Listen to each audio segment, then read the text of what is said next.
আসসালামু আলাইকুম, সকলকে স্বাগত জানাচ্ছি। আমি আহসান উদ্দিন নোমান। আমরা ফ্রিল্যান্সিং করতে আসি, বাট ইংলিশ নিয়ে প্রচন্ড দুর্বলতার ভিতরে অনেক কিছু ঘটে যায় আমাদের। এই নিয়ে বিস্তারিত আলোচনা করবো। আশা করি ভিডিওটি শেষ পর্যন্ত আপনারা দেখবেন। আর যারা এখন পর্যন্ত আমাদের চ্যানেলটিতে সাবস্ক্রাইব করেন, অবশ্যই সাবস্ক্রাইব করবেন। ভিডিওটি ভালো লাগলে লাইক, কমেন্ট, শেয়ার করবেন অবশ্যই। খুব গুরুত্বপূর্ণ একটি বিষয়, ফ্রিল্যান্সিং ক্যারিয়ারে ইংলিশ খুবই গুরুত্বপূর্ণ। আপনি যতটা ভালো ইংলিশ জানবেন ততটা এগিয়ে যেতে পারবেন। তারও আগের একটি কথা আছে, সেটা হচ্ছে যে ইংরেজি জানার আগে আপনাকে অবশ্যই ভালো কাজ জানতে হবে। আপনি মনে করেন যে আপনি কোনো একটি কাজ খুব ভালো জানেন, বাট ইংলিশ ভালো জানেন না, তাহলে ওই ক্লায়েন্টের কাছ থেকে, বিশেষ করে যেহেতু মার্কেট প্লেসগুলো অথবা আউট অফ মার্কেট প্লেসে অধিকাংশ বলতে কি বলতে পারেন যে প্রায় সময়ই, একবার সব সময়ই মোটামুটি আপনাকে ইংলিশে কনভারসেশন করতে হবে। কিছু ক্লায়েন্ট আছে অ্যারাবিক ক্লায়েন্ট, কিছু ক্লায়েন্ট আছে যে আপনার ফ্রান্স, ইতালির কিছু ক্লায়েন্ট আছে, তাদের ল্যাঙ্গুয়েজ হয়তো আলাদা। সেটা যদি আপনি একটু দক্ষ হয়ে যান তাহলে হয়তো ট্রান্সলেট করে এটাকে ম্যানেজ করতে পারবেন। আর ইংলিশের যে জায়গাটা আছে, মোটামুটি ওভারঅল সবাই ইংলিশ ব্যবহার করার চেষ্টা করে।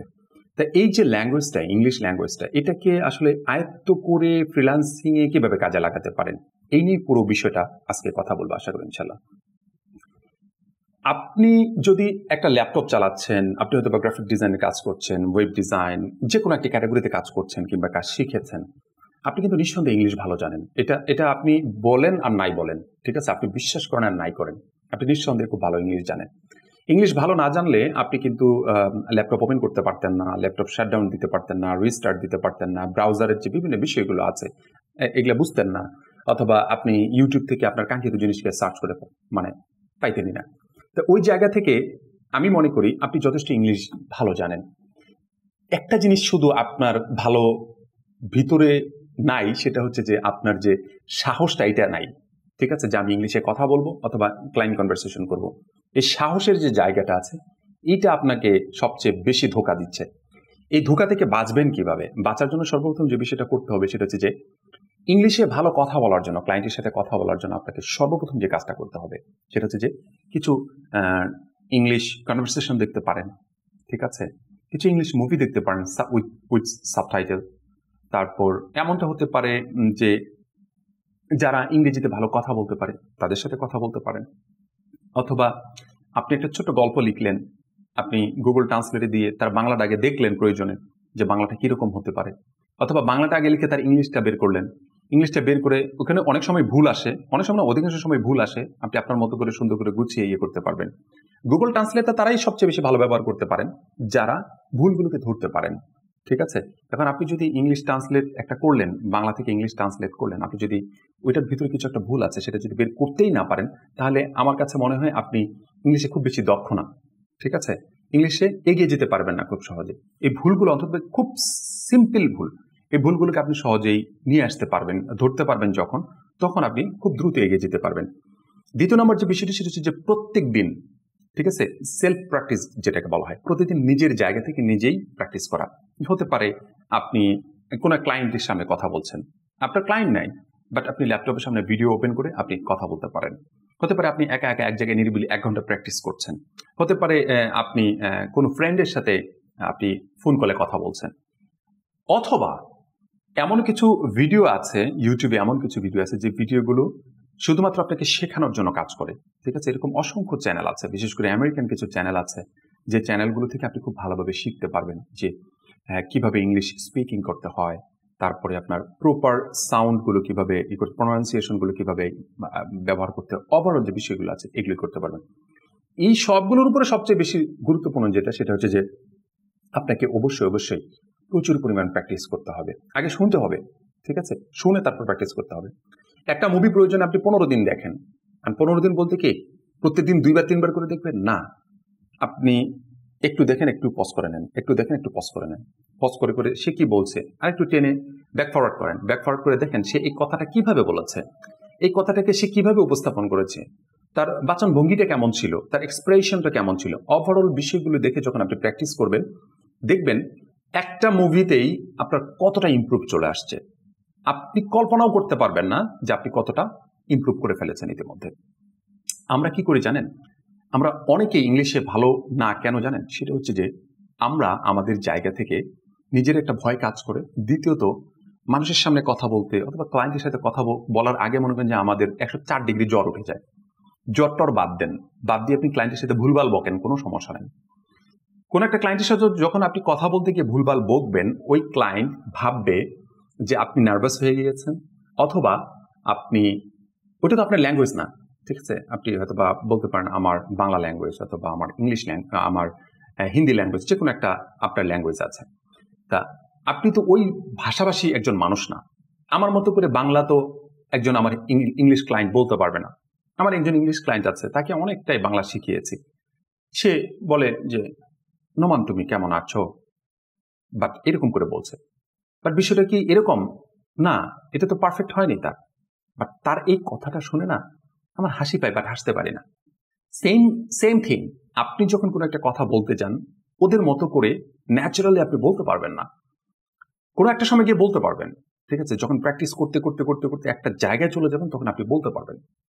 যখন তাদের মতো করে বলতে পারবেন না, ওরাও কিন্তু হাসে, হয়তো অনেক সময় এক্সপ্রেশনটা ফুটায় তোলে না, অনেক সময় বলে ফেলে যে তোমার কথাটা সুন্দর হয়নি, এটা এভাবে বলতে পারো। তো ওই ক্লায়েন্টদের সাথে আপনি যখন কথা বলবেন, আপনি কিছুদিন, আপনি ম্যাক্সিমাম 5 to 10 ক্লায়েন্টের সাথে আপনি মিটিং করেন, দেখবেন আপনি মোটামুটি আপনার জড়তা কেটে গেছে। তারপর আপনার ক্লায়েন্টের সাথে একটা কনভারসেশন করার, মানে ভিডিও চ্যাটে যে কনভারসেশন করার যে একটা এক্সপিরিয়েন্স, এটা এমন একটা জায়গায় চলে গেছে, আপনার ভয় বলতে কোনো জিনিস থাকবে না, ঠিক আছে। অনেকে আছে না, বক্তৃতা দিতে আসলে একবারে হাঁটু পা শরীর এভাবে কাঁপতে থাকে, এটা প্রথম অবস্থায় হয়। বাট কোনো একটা সময় গিয়ে তখন খুব ন্যাচারালি সে বক্তৃতা দিতে পারে। সেম থিং, আপনি কোনো একটা ক্লায়েন্টের সাথে কথা বলবেন, আপনি খুব সহজে কথা বলতে পারবেন। প্রথম অবস্থায় কিছুদিন আপনি প্র্যাকটিস করেন, সেলফ প্র্যাকটিস যেটাকে বলা হয়, নিজে থেকে প্র্যাকটিস। প্রত্যেকদিন সকালবেলা অথবা বিকালবেলা, রাতের বেলা ঘুমানোর আগে আপনার পরিবারের অনেকেই বলবে যে কি ব্যাপার, এটা পাগল হয়ে গেল নাকি। বাট এটা পাগল হওয়ার মতো কোনো কিছু না। আপনি বলবেন, ডাইরেক্ট তাদেরকে বলবেন যে আমি ইংলিশ প্র্যাকটিস করছি, আমার ক্লায়েন্টদের সাথে কথা বলা লাগে, দেখবেন যে তারাও এটাকে পজিটিভভাবে নিচ্ছে। যে ব্যক্তিটা আপনার এই বিষয়টাকে পজিটিভ নেবে না, বিশেষ করে বাইরে ফ্রেন্ড সার্কেল যারা আছে, তারা যখন এটাকে পজিটিভভাবে নেবেন, তাদেরকে অ্যাভয়েড করার চেষ্টা করেন, দেখবেন আপনি কোনো একটা সময় ইংলিশে অনেক ভালো কিছু করছেন। আমার পরিচিত জন অনেকে আছে যারা ইংলিশে অনেক কাঁচা ছিল, বাট ইংলিশে ক্লায়েন্টদের সাথে এমনভাবে কথা বলে, ক্লায়েন্ট বুঝতেই পারে না এটা আসলে বাঙালি না ব্রিটিশ না আমেরিকান, এমনভাবে কথা বলে, ঠিক আছে, অস্থির লেভেলের কথা বলে। তা আপনি পিছিয়ে আছেন কেন? আপনি পিছিয়ে আছেন একটা জায়গায়, সেটা হচ্ছে ভয়, আর এটা হচ্ছে নিজের জায়গা থেকে টাইম স্পেন্ড করছেন না প্রপারলি, আপনি শিখছেন না, আপনি এটার পিছনে যথেষ্ট সময় স্পেন্ড করছেন না। যখন যথেষ্ট সময় দেবেন, শেখার একটা মনোভাব নেবেন, ভালোবেসে ভালোভাবে এগিয়ে যাওয়ার চেষ্টা করবেন, দেখবেন যে কোনো একটা সময় আপনি অনেক ভালোভাবে ইংলিশ বলতে পারছেন। ভয় বলতে কোনো জিনিস নাই, ঠিক আছে, আপনাকে ভয় করে কোনো লাভ নাই, ভয় শুধু আপনাকে গর্তে ফেলবে, ঠিক আছে।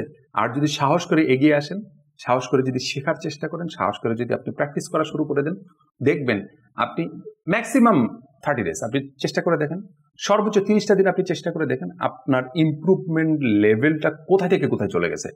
আপনি প্রত্যেকদিন একটা ক্যালেন্ডারে করেন যে আমি আজকে 20 মিনিট, কালকে 30 মিনিট, এভাবে আগাইতে একবারে 30 দিনের মাথায় গিয়ে আপনি কতটুকু করতে পারছেন, প্রত্যেকদিন 10 মিনিট করে আগান, দেখবেন কোনো একটা সময় গিয়ে আপনি ইংলিশে একবারে অনারেবল কথা বলতে পারছেন, ঠিক আছে। ক্লায়েন্টরা বুঝতেই পারবে না যে আসলে আপনি কোন ভাষাভাষী হিসেবে কথা বলছেন, ঠিক আছে।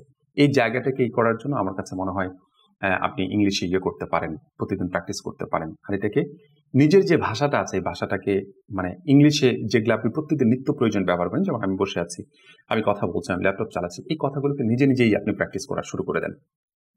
ক্লায়েন্ট কমিউনিকেশনের ক্ষেত্রে আপনি টেক্সটে যে কথাটা বলবেন, সেই কথাটা আপনি চেষ্টা করবেন মুখ দিয়ে একবার উচ্চারণ করার জন্য, দেখবেন যে আপনার মুখের জড়তাটা কেটে গিয়েছে। তারপরেও যারা মনে করেন যে ক্লায়েন্ট কমিউনিকেশন আমি অনেক বেশি পারি না, কিংবা আমি আরো এক্সপার্ট হতে চাই, এই ধরনের কোনো গাইডলাইন আছে কিনা, আপনি আমাদের একটি পিডিএফ বই আছে, ঠিক আছে, এই পিডিএফ বইটি খুব সুন্দর করে সাজানো আছে, ক্লায়েন্টদের সাথে কিভাবে কথা বলবেন, ক্লায়েন্টদের কোন কথার জবাব, মানে প্রশ্নে আপনি কোন কথা আপনি উত্তর দিবেন, কি ধরনের বিষয়গুলিকে উপস্থাপন করলে ক্লায়েন্ট খুশি হয়, কাভার লেটার লিখতে গিয়ে কোন ধরনের কথাগুলিকে বলতে হয়, ওভারঅল যে বিষয়গুলো আছে, প্রায় 300+ পেজের একটি পিডিএফ আমরা তৈরি করেছি আমাদের স্টুডেন্টদের জন্য। যারা আমাদের সাবস্ক্রাইবার আছে তারা সবাই আপনারা এটাকে ব্যবহার করতে পারবেন। এখানে আমরা ভিডিও ডিসক্রিপশনে একটা লিঙ্ক দিয়ে রাখবো, সেখান থেকে আপনারা দেখে, এখানে কিছু পেজ আছে যে পেজগুলো আপনারা ফ্রি দেখতে পারবেন, এবং সেখান থেকে আপনি একটা আইডিয়া নিতে পারবেন যে আপনি কি পেতে যাচ্ছেন কিংবা কিভাবে এগিয়ে যাচ্ছেন। আশা করি বুঝতে পেরেছেন। আপনাকে অবশ্যই এই বইটা নিয়ে মনে করেন যে পিডিএফটা নিয়ে আস্তে করে ড্রাইভে রেখে দিলে কাজ হবে না, আপনাকে প্র্যাকটিস করতে হবে, প্রত্যেকদিন প্র্যাকটিস করতে হবে। প্রত্যেকদিন প্র্যাকটিসের অনেকগুলো সিরিজ দেওয়া আছে যে কোন কোন বিষয়গুলোর উপর প্র্যাকটিস করবেন, ফিলিং গ্যাপ দেওয়া আছে, এই ফিলিং গ্যাপগুলো কিভাবে প্র্যাকটিস করতে হবে সবকিছু এখানে স্টেপ বাই স্টেপ বুঝিয়ে দেওয়া আছে। 1 মাস পরে আপনি নিজেকেই নিজে প্রশ্ন করবেন, আজকে লিখে রাখবেন আপনার অবস্থান, আর 1 মাস পরে গিয়ে আপনার অবস্থান বের করে নিয়ে আসবেন যে আপনি কোথা থেকে কোথায় পৌঁছে গিয়েছেন। এজন্য আমি বলবো আপনাদেরকে, যারা ইংলিশে দুর্বল আছেন, ভয়ের কিছু নাই, 1টা মাস শুধুমাত্র সময় দেন, ঠিক আছে? কোনো কোচিং সেন্টার, কোনো মানে এই যে স্পোকেন কোথাও যাওয়ার প্রয়োজন নেই। আপনি জাস্ট প্র্যাকটিস করেন। আমার পিডিএফটা যেটা আছে এটাও নেওয়ার প্রয়োজন নাই, আপনি জাস্ট নিজে থেকে প্র্যাকটিস করেন। জাস্ট এই পিডিএফটা আপনাকে হেল্প করবে, অনেকটা হেল্প করবে। এই হেল্পের জায়গা থেকে আমি আপনাকে বলছি। আশা করি বুঝতে পেরেছেন। ভিডিওটি ভালো লাগলে অবশ্যই লাইক করবেন, কমেন্টস করবেন কোন বিষয়ের উপর ভিডিও পেতে চান। আর ভিডিওটা যদি আপনি শেয়ার করেন তাহলে অবশ্যই অন্যরা উপকৃত হতে পারবে। পরবর্তী ভিডিও দেখার আমন্ত্রণ জানাচ্ছি। সবাই ভালো থাকবেন। আসসালামু আলাইকুম ওয়া রাহমাতুল্লাহি ওয়া বারাকাতুহু।